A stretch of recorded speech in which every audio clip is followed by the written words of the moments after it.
Last week was a really eventful week for MiHoYo. Not only did we get to see the long-awaited preview for the new region of Inazuma coming to Genshin Impact, but also equally as important, the release of two different animations related to Honkai Impact 3rd, which happens to mark the end of the second phase of its story. While I was watching through all these new and exciting contents, I saw these texts at the end of Everlasting Flames. Now, for just a few words, it reminded me of how far we've come as a community, and not just for us the consumers, but also for MiHoYo, who's behind these games we love so much. As someone who appreciates the sheer passion and dedication MiHoYo put into their games, and as my own way of thanking them, I present to you the story of MiHoYo. What things led up to them becoming such a recognizable game developer today internationally, and what obstacles did they face along the way. If their slogan is anything to go by, MiHoYo is dedicated to creating anime-style games and related products. When MiHoYo is mentioned online, it will either be about the Honkai franchise or Genshin Impact. But there's also a lesser-known IP by the name of Fly Me to the Moon, in reference to the ending song of Evangelion with the same name. For any of you who didn't know, the people at MiHoYo are big EVA fans, as described perfectly in a recent Honkai x EVA collab interview at the start of this year. 首先呢，我想问一下，这个崩坏3终于联动 EVA 了，各位心中感想如何呢？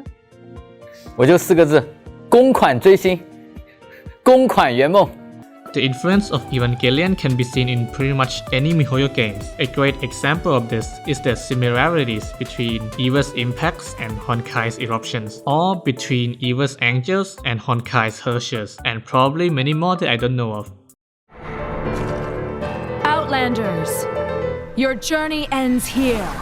When people first saw the opening cutscene for Genshin Impact, they started drawing connections between the unknown god shown in the cutscene and Kiana Kaslana, who appeared in anything MiHoYo even back to 2011 Fly Me to the Moon. The character of Kiana was created by MiHoYo's lead artist by the name of Cici, who prior to joining was commissioned this character in the latter half of his senior year. The three MiHoYo founders are computer science students who couldn't draw, so they searched around for someone to make their designs become reality. They found Cici. He would join the team after quickly coming to an agreement. Since then, he have continued to work for MiHoYo.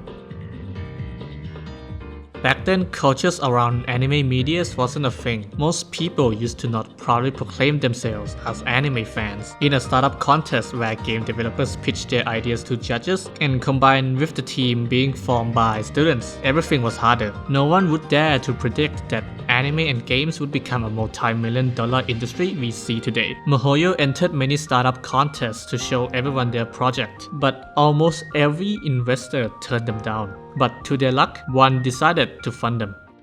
我当时经常被家里人问的一个问题就是什么时候回广州工作？对，为什么一个人在上海工作这样子？当时我说等这边倒闭了就回去。结果好像并没有这么容易。After being disheartened by the commercial failure of Fly Me to the Moon, MiHoYo began to think of a game that could make them some bucks. While they were doing that, they came across a game called Zombie Town, a side-scrolling zombie shooter with a basic cartoony art style. Coincidentally, they were also into High School of the Dead at the time, and that's the moment it clicked. What if we make a zombie shooter but with anime girls? Like, they wanted to make everything more cute. The conclusion was to make everything and anything a girl.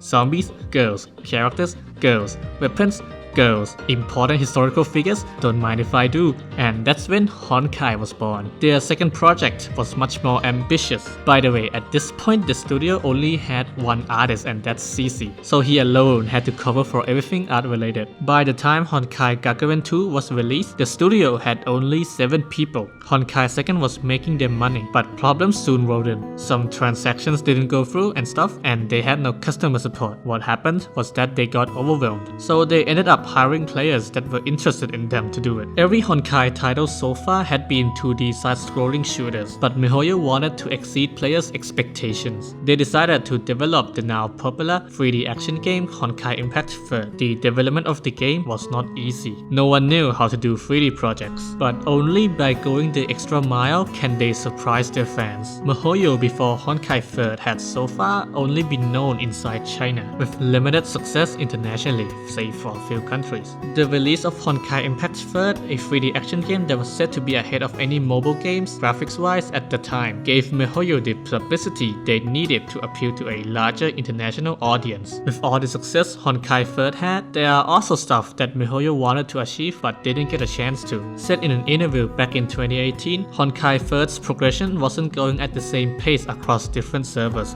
which prevents players from enjoying the game together as one community, not to mention the lack of support for other languages initially. Even though today Honkai Impact servers still isn't going at the same pace, MiHoYo have since achieved this with Genshin, with full voice-over support across 4 different languages along with many more for text, something newer fans today take for granted.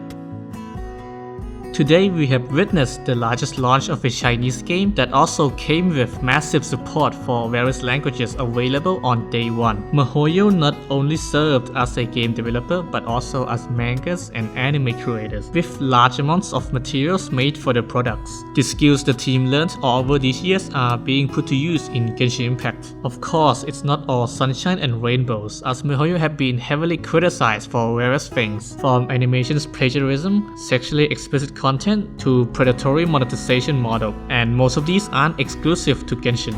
Bad stuff aside, we cannot deny that there are serious efforts and passion being put in by the devs to make these games better. Right now we are really close to the release of the Inazuma expansion for Genshin Impact, but until then I'ma go listen to Moon Halo a couple million more times, so I'll see you later.